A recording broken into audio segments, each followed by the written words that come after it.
ओम नमो भगवते वासुदेवाय नमः। स्वागत है आप सभी का मेरे चैनल पर। आज मैं आपको गोपाष्टमी की कथा सुनाऊंगा। कार्तिक शुक्ल पक्ष की अष्टमी तिथि को गोपाष्टमी के रूप में मनाया जाता है। इस दिन भगवान श्री कृष्ण ने गौचारण लीलाएं की थी। इस दिन बछड़े सहित गाय का पूजन करने का विधान है। इस दिन प्रातःकाल उठकर नित्य कर्म से निवृत्त होकर स्नान करते हैं। प्रातःकाल ही गौ और उनके बछड़ों का भी स्नान कराया जाता है। गौ माता के अंगों में मेहंदी, रोली, हल्दी आदि के थापे लगाए जाते हैं। गायों को सजाया जाता है। प्रातःकाल ही धूप, दीप, पुष्प, अक्षत, रोली, गुड़, जलेबी, वस्त्र और जल से गौ माता की पूजा की जाती है। आरती उतारी जाती है। पूजन के बाद गौ ग्रास निकाला जाता है। गौ माता की परिक्रमा की जाती है। परिक्रमा के बाद गौ के साथ कुछ दूर तक चलने की परंपरा है। गोपाष्टमी के दिन गौ माता की पूजा करने से व्यक्ति के जीवन में आ रहे सारे कष्ट और परेशानियां दूर हो जाती हैं। प्रत्येक व्यक्ति को गौ माता का पूजन करना चाहिए। शास्त्रों के हिसाब से कहा गया है कि जिस घर से गौ माता के नाम की रोटी निकाली जाती है उस घर में अन्नपूर्णा माता का वास होता है। भगवान श्री कृष्ण गौ माता से विशेष प्यार करते थे। जो व्यक्ति गोपाष्टमी के दिन गौ माता का पूजन करते हैं और इस कथा का श्रवण करते हैं उनके ऊपर भगवान श्री कृष्ण की सदा ही कृपा बनी रहती है। और साथ ही कामधेनु माता, मातासुर भी उन सभी की मनोकामना पूरी करती हैं। कथा के अनुसार भगवान ने जब 6ठे वर्ष की आयु में प्रवेश किया तब एक दिन भगवान माता यशोदा से बोले कि मैया अब हम बड़े हो गए हैं। भगवान कृष्ण की तो अनेकों लीला हैं, उनमें से एक लीला है गोपाष्टमी की। भगवान श्री कृष्ण माता यशोदा के पास आते हैं और माता यशोदा से कहते हैं कि मैया अब मैं बड़ा हो गया हूँ। मैया बोली, लल्ला अब तुम बड़े हो गए हो तो बहुत ही अच्छा, अब क्या करें। भगवान ने कहा, मैया हम बड़े हो गए, अब हम बछड़े चराने नहीं गौ चराने जाएंगे। मैया ने कहा, ठीक है बाबा से पूछ लेना। मैया के इतना कहते ही झट से भगवान नंद बाबा से पूछने गए कि बाबा बाबा। नंद बाबा बोले, हाँ लल्ला क्या बात है बाबा, अब देखो हम बड़े हो गए।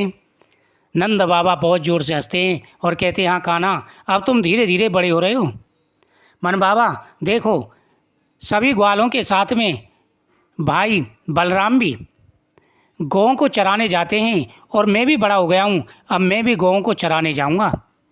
यह सुनकर के नंद बाबा कहते हैं, अरे लल्ला अभी तुम बहुत छोटे हो, देखो तुम थोड़े दिनों के बाद में गौ चराने जाना। लेकिन भगवान श्री कृष्ण जिद पड़ जाते हैं, कहते हैं कि नहीं बाबा मुझे तो आज ही जाना है। बाबा ने फिर कहा, लाला अभी तुम बहुत छोटे हो, अभी तुम बछड़े ही चराओ। भगवान ने कहा, बाबा अब मैं बछड़े नहीं गाय ही चराऊँगा। जब भगवान नहीं माने तब बाबा बोले, ठीक है लाल तुम पंडित जी को बुला लाओ, वह गौचारण का मूर्त देखकर बता देंगे। अब बार बार भगवान जिद पड़ रहे हैं और बाबा मना कर रहे हैं। बाबा कह रहे हैं कि बेटा अभी आप छोटे हो, लल्ला अभी आप छोटे हो, अब कुछ दिन के बाद थोड़े बड़े हो जाओ तभी जाना। लल्ला कहते हैं, नहीं बाबा मैं तो जाऊंगा, क्योंकि भगवान श्री कृष्ण की तो लीला अनेक हैं।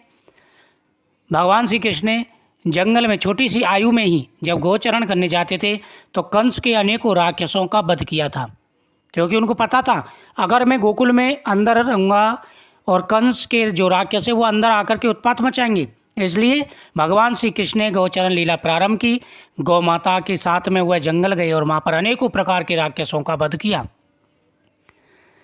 जब भगवान नहीं माने तब बाबा बोले, ठीक है लाल तुम पंडित जी को बुला लाओ, वह गौचारण का मूर्त देखकर बता देंगे। बाबा की बात सुनकर भगवान झट से पंडित जी के पास पहुँचे और बोले, पंडित जी आपको बाबा ने बुलाया है, गौचारण का मूर्त देखना है, पर एक चीज़ का ध्यान रखना पंडित जी, आप आज ही का मूर्त बता देना, मैं आपको बहुत सारा माखन दूंगा। अब भगवान प्यारी प्यारी बातें करते हैं और पंडित जी से कहते हैं कि पंडित जी एक बहुत चीज़ का ध्यान रखना, गौचरण का मूर्त आज का ही होना चाहिए। अगर आपने आज का मूर्त नहीं बताया तो आप ध्यान रखना, मैं आपके घर का माखन नहीं छोड़ूंगा, और अगर आपने आज का मूर्त बता दिया तो मैं आपको बहुत सारा माखन दूंगा। पंडित जी नंद बाबा के पास पहुँचे और बार बार पंचांग देखकर गणना करने लगे। तब नंद बाबा ने पूछा, पंडित जी क्या बात है, आप बार बार क्या गिन रहे हैं? पंडित जी बोले, नंद जी, केवल आज का ही मुहूर्त निकल रहा है, इसके बाद तो 1 वर्ष तक कोई मूर्ति नहीं है। पंडित जी की बात सुनकर के नंद बाबा ने भगवान को गौचारण की स्वीकृति दे दी। भगवान जो समय नियुक्त करते हैं वही शुभ मुहूर्त बन जाता है। उसी दिन भगवान ने गौचारण आरंभ किया और वह शुभ तिथि थी कार्तिक मास में शुक्ल पक्ष की अष्टमी तिथि। भगवान के गौचरण आरंभ करने के कारण यह तिथि गोपाष्टमी के नाम से कहलाई। भगवान की लीलाएं तो अनेक हैं। भगवान जिस तिथि को नियुक्त कर दें, जिस दिन को नियुक्त कर दें, वही मंगलमय दिन बन जाता है।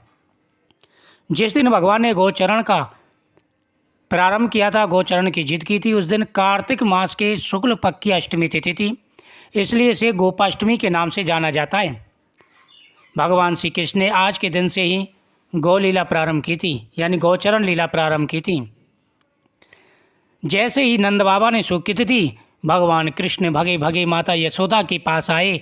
मैया मैया मैया मैया बोली, हाँ लल्ला, इतनी जल्दबाजी में क्या है, क्या बात हो गई? बन के देखो, बाबा ने भी मुहूर्त, पंडित जी से मुहूर्त देख करके मुझे स्वीकृति दे दी है। अब मुझे जल्दी से तैयार कर दो, मेरी लाठी तैयार कर दो, अब मैं गौ चराने जाऊँगा। माता यशोदा ने अपने लल्ला की श्रृंगार किया और जैसे ही पैरों में जूतियाँ पहनाने लगी तो लल्ला ने मना कर दिया और बोले, मैया, यदि मेरी गौएं जूती नहीं पहनती तो मैं कैसे पहन सकता हूँ? यदि पहना सकती हो तो उन सभी गौओं को जूती पहना दो। और भगवान ने इस प्रकार से वृंदावन में अनेकों लीलाएं की। आगे आगे गाय और उनके पीछे पीछे बांसुरी बजाते भगवान, उनके पीछे बलराम और श्री कृष्ण के यश गान करते हुए ग्वाल बाल, इस प्रकार से विहार करते हुए भगवान ने उस वन में प्रवेश किया। तब से भगवान की गौ चारण लीला का आरंभ हुआ। जब भगवान गौएं चराते हुए वृंदावन जाते तब उनके चरणों से वृंदावन की भूमि अत्यंत पावन हो जाती। वह वन गौओं के लिए हरी भरी घास से युक्त एवं रंग बिरंगे पुष्पों की खान बन गया। उस जंगल में अनेकों प्रकार के पुष्प फल आ गए और सभी देवता भगवान की यह लीला का दर्शन करने लगे। भगवान की यह लीला अद्भुत है। इस कथा का श्रवण करने से भगवान का आशीर्वाद प्राप्त होता है, जीवन में अमंगल दूर हो जाते हैं और जीवन में मंगल ही मंगल होता है। सभी को भगवान की इन कथाओं का गुणगान करना चाहिए और इस कथा का श्रवण करने से गौ पूजा का फल प्राप्त होता है। भगवान आशीर्वाद देते हैं। वीडियो को ज़्यादा से ज़्यादा शेयर करें, चैनल को सब्सक्राइब करें। जय श्री कृष्ण।